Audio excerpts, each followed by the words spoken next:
नमस्कार। आज हम पाउलो कोएल्हो की जो बहुत मशहूर किताब है दी अल्केमिस्ट, उसके गहरे संदेशों को खंगालने की कोशिश करेंगे।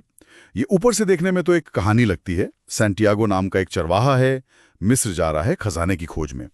लेकिन हमारे पास जो ये किताब है, ये असल में हमें अपने सपनों के बारे में, या जैसे कोएल्हो ने पर्सनल लेजेंड कहा है, उसके बारे में बहुत कुछ बताती है।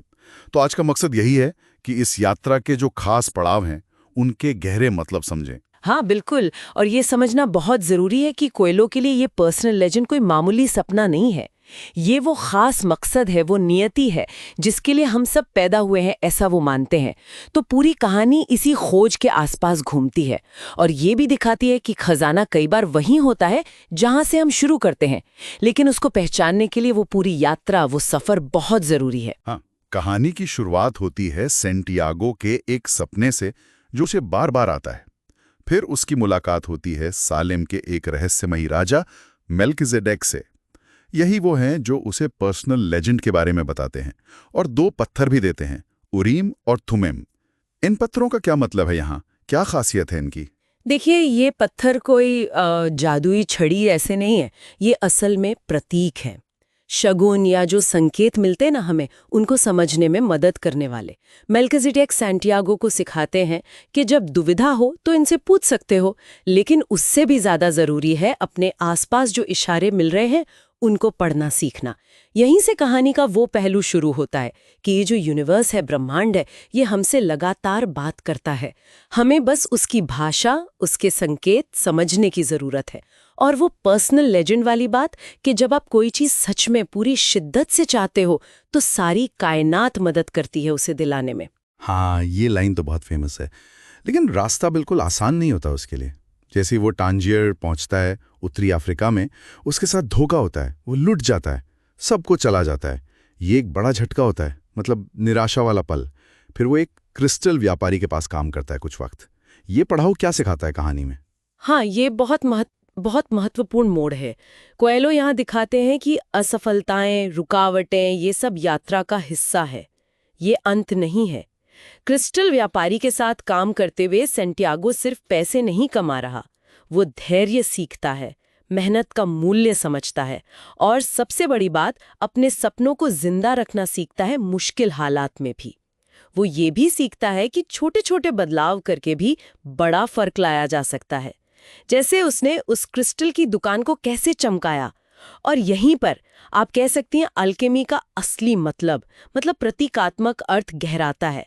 ये सिर्फ धातु को सोना बनाना नहीं है, ये मुश्किलों के जरिए, अनुभवों के जरिए अपनी आत्मा को निखारना है, उसे मजबूत बनाना है।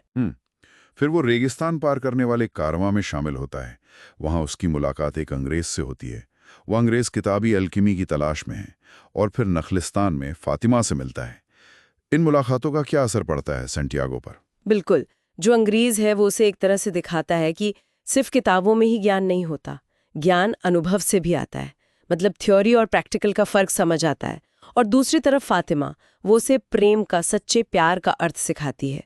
वो ये सिखाती है कि अगर प्यार सच्चा है तो वो कभी किसी को उसके पर्सनल लेजेंड या उसकी मंजिल से दूर नहीं करेगा, बल्कि वो इंतजार करेगा, वो प्रेरणा देगा। तो ये दोनों रिश्ते उसे बाहरी दुनिया और अपनी भीतरी दुनिया दोनों को समझने में मदद करते हैं। सही कहा।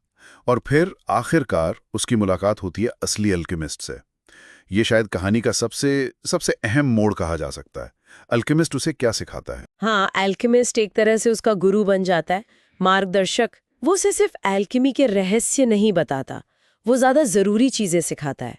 जैसे अपने दिल की आवाज सुनना, उस पर भरोसा करना। वो उसे दुनिया की आत्मा या सोल ऑफ द वर्ल्ड से जुड़ने को कहता है, जिसका मतलब है ये समझना कि हर चीज, हर कण एक दूसरे से जुड़ा हुआ है। एक ही शक्ति है जो सबको चला रही है। और सबसे जरूरी बात जो एल्केमिस्ट सिखाता है वो है डर पर काबू पाना, क्योंकि डर ही असल में वो सबसे बड़ी रुकावट है जो हमें अपने सपने पूरे करने से रोकती है। और जब सैंटियागो इतनी सारी परीक्षाओं से गुजरकर इतना सब सीख कर पिरामिड तक पहुंचता है, तो उसे वहां खजाना नहीं मिलता, बल्कि उसे फिर से लूट लिया जाता है। ये तो बड़ी अजीब बात, एक विडंबना सी लगती है। हाँ बिल्कुल। और यहीं इसी पॉइंट पर कहानी का सबसे खूबसूरत सबक, सबसे गहरा संदेश छिपा है। जिन लुटेरों ने उसे लूटा, उनमें से एक हंसते हुए उसे अपने एक सपने के बारे में बताता है। वो बताता है कि उसे सपना आया था कि स्पेन में एक पुराने खंडर चर्च में एक पेड़ के नीचे खजाना दबा है, और ये वही जगह है, ठीक वही जगह जहां से सैंटियागो ने अपनी यात्रा शुरू की थी। तो खजाना तो हमेशा उसके घर के पास ही था। तो क्या मतलब हुआ इसका कि पूरी यात्रा, इतना कष्ट, सब बेकार गया? नहीं नहीं, बिल्कुल नहीं। यही तो कहानी का सार है। असली पॉइंट यही है। सोचिए, अगर सैंटियागो वो लंबी मुश्किल यात्रा नहीं करता तो उसे कभी पता ही नहीं चलता कि खजाना है कहाँ। उसे वो लुटेरा नहीं मिलता, वो सपना नहीं सुनता। लेकिन उससे भी ज्यादा जरूरी बात यह है कि असली खजाना वो सोना चांदी था ही नहीं। असली खजाना था वो सब कुछ जो उसने रास्ते में सीखा, जो उसने पाया। वो ज्ञान, वो अनुभव, फातिमा का प्यार, एल्केमिस्ट की सीख, खुद पर भरोसा करना, दुनिया की भाषा समझना। उस यात्रा ने सैंटियागो को बदल दिया। उसे इस लायक बनाया कि वो उस खजाने को पहचान सके और उसका सही मतलब समझ सके।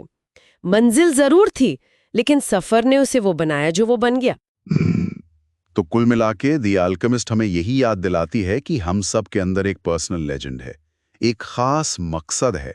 और कोएल्हो की भाषा इतनी सरल, इतनी काव्यात्मक है कि ये गहरे दार्शनिक विचार भी आम पाठक तक आसानी से पहुंच जाते हैं। ये किताब सिर्फ सपने देखने के लिए नहीं कहती, बल्कि उन सपनों को जीने के लिए, हिम्मत करने के लिए, मुश्किलों का सामना करने के लिए और अपने दिल की सुनने के लिए प्रेरित करती है। बिल्कुल सही कहा। ये हमें सिखाती है कि जीवन में जो संकेत मिलते हैं, जो इशारे होते हैं, वो अक्सर हमारे सामने ही होते हैं। ज़रूरत बस उन्हें पहचानने की है, उन पर भरोसा करने की है।